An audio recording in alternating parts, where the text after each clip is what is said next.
All right, here's chapter 7, 8, and 9 of the Twits. This chapter is entitled The Wormy Spaghetti. Remember the Twits, the Twits, the Twits, the Twits, the Twits, the Twits, the Twits. Yeah. So, such a funny couple, and they just keep on playing tricks on each other. So, let's see what they do today. All right, The Wormy Spaghetti. The next day, to pay Mr. Twit back for the frog trick, Mrs. Twit sneaked out into the garden and dug up some worms. She chose big long ones and put them in a tin and carried the tin back to the house under her apron. At 1 o'clock, she cooked spaghetti for lunch and she mixed the worms in with the spaghetti, but only on her husband's plate. The worms didn't show because everything was covered with tomato sauce and sprinkled with cheese. "Hey, my spaghetti's moving," cried Mr. Twit, poking around in it with his fork. "It's a new kind," Mrs. Twit said, taking a mouthful from her own plate, which of course had no worms. "It's called squiggly spaghetti. It's delicious. Eat it up while it's nice and hot." Mr. Twist started eating, twisting the long tomato-covered strings around his fork and shoveling them into his mouth. Soon there was tomato sauce all over his hairy chin. "It's not as good as the ordinary kind," he said, talking with his mouth full. "It's too squishy." Ooh. "I find it very tasty," Mrs. Twist said. She was watching him from the other end of the table. It gave her great pleasure to watch him eating worms. "I find it rather bitter," Mr. Twit said. "It's got a distinctly bitter flavor. But the other kind next time." Mrs. Twit waited until Mr. Twit had eaten a whole plateful. Then she said, "You want to know why your spaghetti was squishy?" Here they are at the table. Oh, she's playing this off so well. Mr. Twit wiped the tomato sauce from his beard with a corner of the tablecloth. "Why?" he said. "And why it had a nasty, bitter taste." "Why?" he said. "Because it was worms!" cried Mrs. Twit, clapping her hands and stamping her feet on the floor and rocking with horrible laughter. Oh, he looks upset. I would be too, wouldn't you? Next chapter, The Funny Walking Stick. I'll show you the picture first. There's Mr. Twit working on a walking stick. I can only imagine what tricks he's got up his sleeve today. To pay Mrs. Twit back for the worms and the spaghetti, Mr. Twit thought up a really clever, nasty trick. One night when the old woman was asleep, he crept out of bed and took her walking stick downstairs to his work shed. There he stuck a tiny round piece of wood, no thicker than a penny, into the bottom of the stick. This made the stick longer, but the difference was so small. The next morning, Mrs. Twit didn't notice it. The following night, Mr. Twit stuck on another tiny bit of wood. Every night he crept downstairs and added an extra tiny thickness of wood to the end of the walking stick. He did it very neatly so that the extra bits looked like a part of the old stick. Gradually, but oh so gradually, Mrs. Twit's walking stick was getting longer and longer. Now, when something is growing very, very slowly, it is almost impossible to notice it happening. You yourself, for example, are actually growing taller every day that goes by, but you wouldn't think it, would you?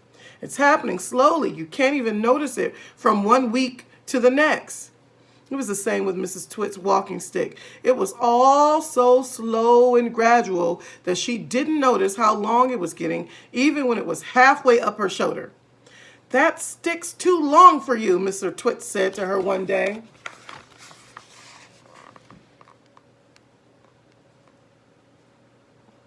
Now, he knew good and well that he had done something to that stick that's going to tell her it's too long for her.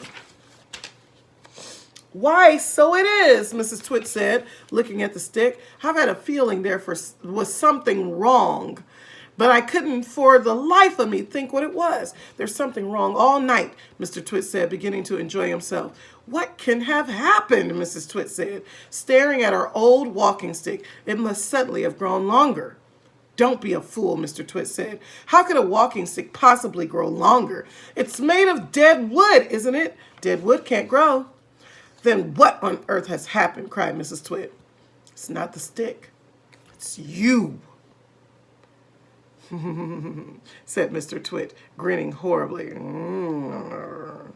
It's you that's getting shorter.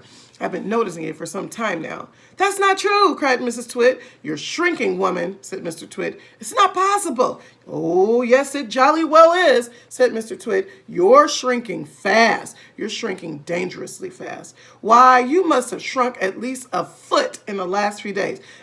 Never, she cried. Of course you have. Take a look at your stick, you old goat, and see how much you shrunk in comparison. You've got the shrinks. That's what you've got. You've got the dreaded shrinks. Mrs. Twit began to feel so trembly. She had to sit down. Next chapter, Mrs. Twit has the shrinks. As soon as Mrs. Twit sat down, Mr. Twit pointed at her and shouted, "There you are! You're sitting in your old chair and you've shrunk so much your feet aren't even touching the ground." Mrs. Twit looked down at her feet and by golly, the man was right. Her feet were not touching the ground. He must have fixed that chair too. This is a big trick. Oh my.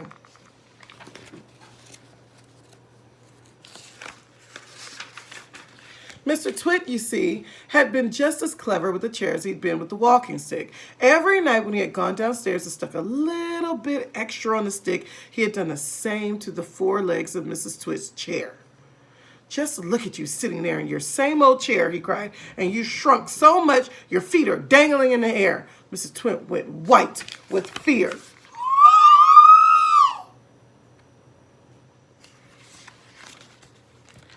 "You've got the shrinks," cried Mr. Twit, pointing his finger at her like a pistol. "You've got them badly. You've got the most terrible case of shrinks I've ever seen." Mrs. Twit became so frightened she began to dribble. But Mr. Twit, still remembering the worms and the spaghetti, didn't feel sorry for her at all. "I suppose you know what happens to you when you get the shrinks," he said. "What?" gasped Mrs. Twit. "What happens?" "Your head shrinks into your neck. And your neck shrinks into your body. And your body shrinks into your legs. And your legs shrink into your feet. And in the end, there's nothing left except a pair of shoes and a bundle of old clothes." "I can't bear it," cried Mrs. Twit. "It's a terrible disease," said Mr. Twit. "The worst in the world." "How long have I got?" cried Mrs. Twit. "How long before I finish up as a bundle of old clothes and a pair of shoes?" Mr. Twit put on a very solemn face. "At the rate you're going," he said, shaking his head sadly, "I'd say not more than 10 or 11 days. "But is there anything we can do?" cried Mrs. Twit. "There's only one cure for the shrinks," said Mr. Twit. "Tell me," she cried. "Oh, tell me quickly." "We'll have to hurry," said Mr. Twit. "I'm ready. I'll hurry. I'll do anything you say," cried Mrs. Twit. "Oh, you won't last long if you don't," said Mr. Twit, giving her another grisly grin. "What is it I must do?" cried Mrs. Twit, clutching her cheeks. "You've got to be stretched," said Mr. Twit. End of chapter. All right, the next time we read, we'll see if Mrs. Twit will get stretched and how that's going to work out for her. Again, this is The Twits by Roald Dahl. We read chapters 7, 8, and 9 today, so we look forward to seeing what happens next. Bye-bye.